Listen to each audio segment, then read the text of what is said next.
Daniel की मेंढे और बकरे की रोया। दानियल उसका 8वां बाब।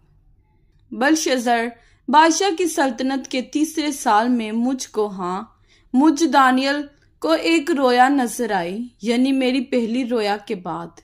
और मैंने आलमे रोया में देखा, और जिस वक्त मैंने देखा ऐसा मालूम हुआ कि मैं कैसर सूसन में था जो सूबा इलाम में है। फिर मैंने आलमे रोया ही में देखा कि मैं दरिया ओलाई के किनारे पर हूँ। तब मैंने आंख उठाकर नजर की, और क्या देखता हूँ कि दरिया के पास एक मेंढा खड़ा है जिसके 2 सींग हैं। दोनों सींग ऊंचे थे, लेकिन एक दूसरे से बड़ा था, और बड़ा दूसरे के बाद निकला था। फिर मैंने उस मेंढे को देखा कि मगरब और शिमाल और जनूब की तरफ सींग मारता है, यहाँ तक कि ना कोई जानवर उसके सामने खड़ा हो सका और ना कोई उससे छुड़ा सका। पर वो जो कुछ चाहता था करता था, यहाँ तक कि वो बहुत बड़ा हो गया। और मैं सोच ही रहा था कि एक बकरा मगरिब की तरफ से आकर तमाम रवि जमीन पर ऐसा फिरा कि जमीन को भी ना छुआ, और उस बकरे की दोनों आंखों के दरमियान एक अजीब सींग था। और वो उस 2 सींग वाले मेंढे के पास, जिसे मैंने दरिया के किनारे खड़ा देखा, आया और अपने जोर के कहर से उस पर हमला आविर हुआ। और मैंने देखा कि वो मेंढे के करीब पहुंचा, और उसका गजब उस पर भड़का, और उसने मेंढे को मारा और उसके दोनों सींग तोड़ डाले। और मेंढे में उसके मुकाबले की ताब ना थी, बस उसने उसे जमीन पर पटक दिया और उसे लताड़ा, और कोई न था कि मेंढे को उससे छुड़ा सके। और वो बकरा नहायत बुजुर्ग हुआ, और जब वो नहायत जोरावर हुआ तो उसका बड़ा सींग टूट गया, और उसकी जगह 4 अजीब सींग आसमान की चारों हवाओं की तरफ निकले, और उनमें से एक छोटा सींग निकला जो जुनूब और मशरिक और जलाली मुल्क की तरफ बेनहायत बढ़ गया।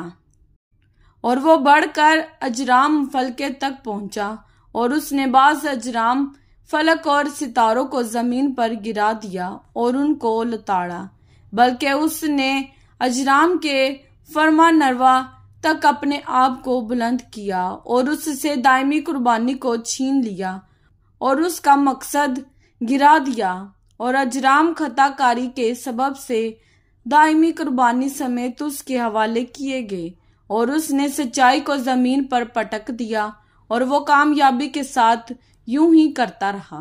तब मैंने एक कदूसी को कलाम करते सुना, और दूसरे कदूसी ने उस कदूसी से जो कलाम करता था पूछा कि दायमी कुर्बानी और वीरान करने वाली खताकारी की रोया जिसमें मुकद्दस और अजराम पमाल होते हैं कब तक रहेगी। और उसने मुझसे कहा कि 2300 सुबह और शाम तक उसके बाद मुकद्दस पाक किया जाएगा।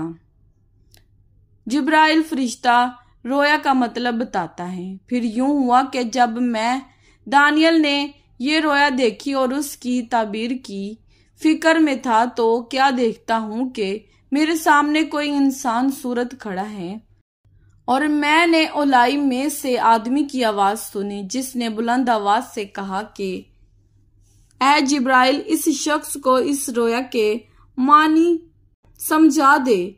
चनाचा वो जहां मैं खड़ा था नजदीक आया, और उसके आने से मैं डर गया और मुंह के बल गिरा।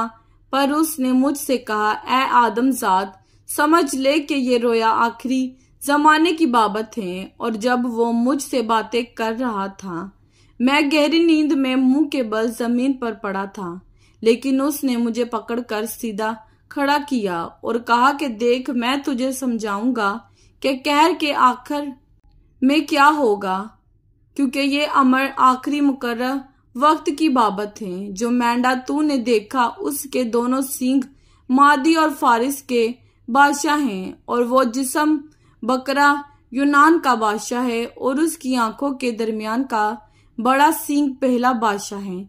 और उसके टूट जाने के बाद उसकी जगह जो 4 और निकले वो 4 सल्तनतें हैं।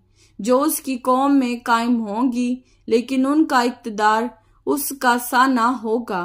اور ان کی سلطنت کے آخری ایام میں جب خطا کار لوگ حد تک پہنچ جائیں گے تو ایک ترش روح اور رمز شناس بادشاہ برپا ہوگا۔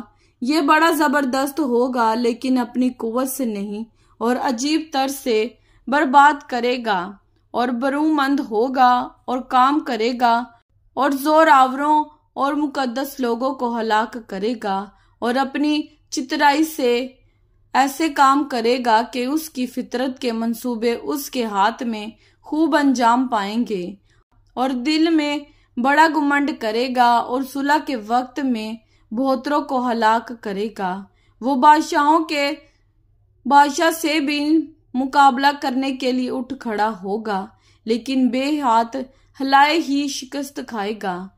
اور یہ صبح و شام کی رویا جو بیان ہوئی یقینی ہے، لیکن تو اس رویا کو بند کر رکھ، کیونکہ اس کا علاقہ بہت دور کے ایام سے ہے۔ اور مجھ دانیل کو غش آیا، اور میں چند روز تک بیمار پڑا رہا۔ پھر میں اٹھا اور بادشاہ کا کاروبار کرنے لگا، اور میں رویا سے پریشان تھا، لیکن اس کو کوئی نہ سمجھا۔ کلام پاک کے پڑھے اور سنے جانے پر خداوند کی خاص برکت ہو۔ خداوند کا شکر ہو، آمین۔ خداوند آپ سب کو برکت دے، آمین۔